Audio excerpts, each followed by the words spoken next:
حضرت عمر سے مذاق کرنے کا انجام کیا ہوا؟ حضرت عمر نے ایک شخص سے پوچھا تمہارا اور تمہارے والد کا کیا نام ہے؟ تو اس شخص نے کہا میرا نام چنگاری ہے اور میرے باپ کا نام شعلہ ہے، میرے قبیلے کا نام آگ ہے، میرے گاؤں کا نام گرمی ہے۔ حضرت عمر فاروق نے کہا اے شخص تو اپنے گھر جا۔ جب وہ گھر پہنچا اس کی چیخیں نکل گئیں۔ بسم اللہ الرحمن الرحیم۔ حضرت عمر بن خطاب کی خلافت ہر پہلو سے مثالی تھی۔ ہر معاملے میں خلیفہ راشد اپنے آپ کو جواب دہ اور ذمہ دار گردانتے تھے اور رعایا کی ہر صورت کا خیال رکھتے تھے۔ نظم حکومت مضبوط بنیادوں پر قائم تھا، ادارے منظم تھے، مواصلات کا نظام بہترین تھا، راستے محفوظ اور بہترین انداز میں بنائے گئے تھے۔ مصر اور مدینہ کا فاصلہ خاصا طویل تھا مگر حضرت عمر رضی اللہ تعالیٰ عنہ کے دور اندیش ذہن نے یہ فاصلہ پاٹ دیا۔ وہ اس طرح کہ مصر سے غلہ لانے کے لیے بحری جہاز استعمال کیے، جہازوں کے ذریعے غلہ جار کی بندرگاہ تک لایا جاتا، وہاں سے پھر اونٹوں پر لاد کر محفوظ راستے کے ذریعے ایک دن اور ایک رات میں کارواں مدینہ پہنچ جاتا تھا۔ جار بحر احمر پر بندرگاہ تھی۔ حضرت عمر رضی اللہ تعالیٰ عنہ سے قبل مصر سے حجاز تک سارا سفر صحرا اور خشکی کے ذریعے ہوتا تھا، جو بڑا تکلیف دہ اور خطرات سے گھرا رہتا اور اس میں کافی مدت بھی لگتی تھی۔ حاجت مندوں کے لیے حضرت عمر رضی اللہ تعالیٰ عنہ کا دروازہ ہر وقت کھلا رہتا تھا۔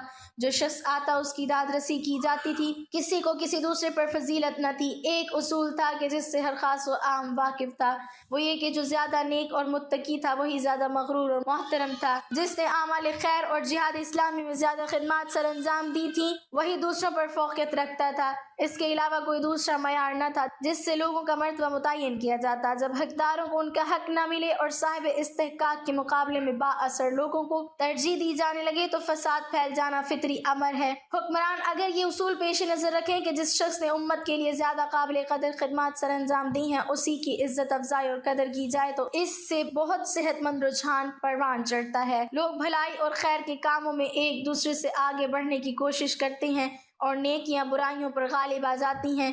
جرید بن حازم بن حسن سے مروی ہے کچھ لوگ امیر المومنین عمر بن خطاب کے دروازے پر آئے، ان میں اصحاب بدر بھی تھے اور شیوخ قریش بھی۔ ان لوگوں نے اندر آنے کی اجازت مانگی۔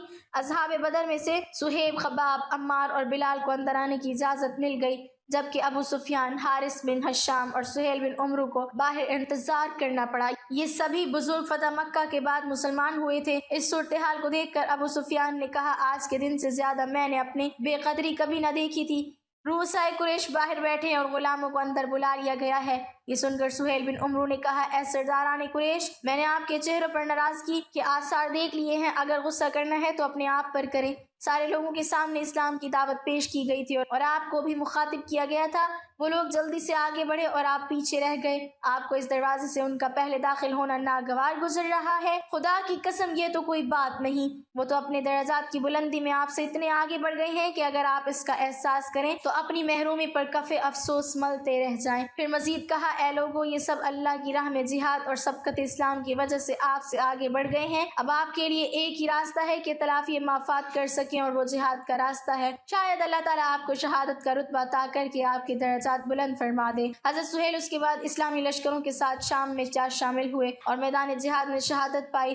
جرید بن حازم بن حسن ان کے بارے میں مدرجہ ذیل واقعہ بیان کرنے کے بعد کہا کرتے تھے اللہ کی قسم سہیل نے سچ کہا، جو بندہ اللہ کی طرف تیزی سے آگے بڑھ جائے بھلا اس کے برابر دعوت کو ٹکرا دینے والا کیسے ہو سکتا ہے۔ کسی شخص کے قرب اور دوری اور تقدیم و تاخیر کے لیے یہ معیار قائم ہو جائے تو سمجھیے کہ معاشرہ ٹھیک سمت میں جا رہا ہے۔ اگر کسی کا ذاتی جاہ و مال، مادی قوت اور گروہ بندی ہی امتیاز کی وجہ بن جائے تو یہ کھلے بگاڑ کا راستہ ہے۔ اصل چیز کردار اور اعمال صالح ہیں، نہ کہ حسب نسب اور ٹھاٹ بات۔ قرآن میں فرمایا گیا ہے جس کسی نے ذرہ برابر نیکی کی وہ اسے دیکھ لے گا اور جسے کسی نے ذرہ برابر برائی کی وہ بھی اسے دیکھ لے گا۔ حضرت عمر بطور حاکم اپنے فرائض کی ادائیگی میں سرگرم عمل رہتے تھے۔ بہت سے نیک نفس حکمران اور بھی ہیں جو اپنی جملہ ذمہ داریوں کی ادائیگی کا اہتمام کرتے تھے۔ آج بھی اگر کوئی حکمران سنجیدگی سے کمر ہمت باندھ لے تو یہ کام کر سکتا ہے، مگر حضرت عمر کا اس معاملے میں کمال یہ ہے کہ وہ ان فرائض کی ادائیگی میں لطف محسوس کرتے تھے۔ ان کے نزدیک یہ عبادت کا حصہ تھا۔ رعایا کے لیے جذبات محبت اور نیکی کے کاموں کے لیے ہمیشہ کمر بستہ رہنا ان کی شان تھی۔ انہوں نے خلافت کا بھاری بوجھ اٹھایا اور اس کا حق ادا کر دیا۔ اس بوجھ کے باوجود وہ دوسروں کا بوجھ کم کرنے اور اپنے اوپر زیادہ بوجھ لادنے کی فکر میں رہتے تھے۔ حقداروں کو ان کے پاس پہنچ کر حق ادا کیا کرتے تھے۔ وہ راتوں کو گلی کوچوں میں گھوم پھر کر لوگوں کے حالات معلوم کرتے اور ان کی ضروریات پوری کرنے کے لیے اپنے کندھوں پر بوجھ اٹھایا کرتے تھے۔ ایک مرتبہ حضرت عمر خود رجسٹر اٹھائے بنو خزاعیہ کے پاس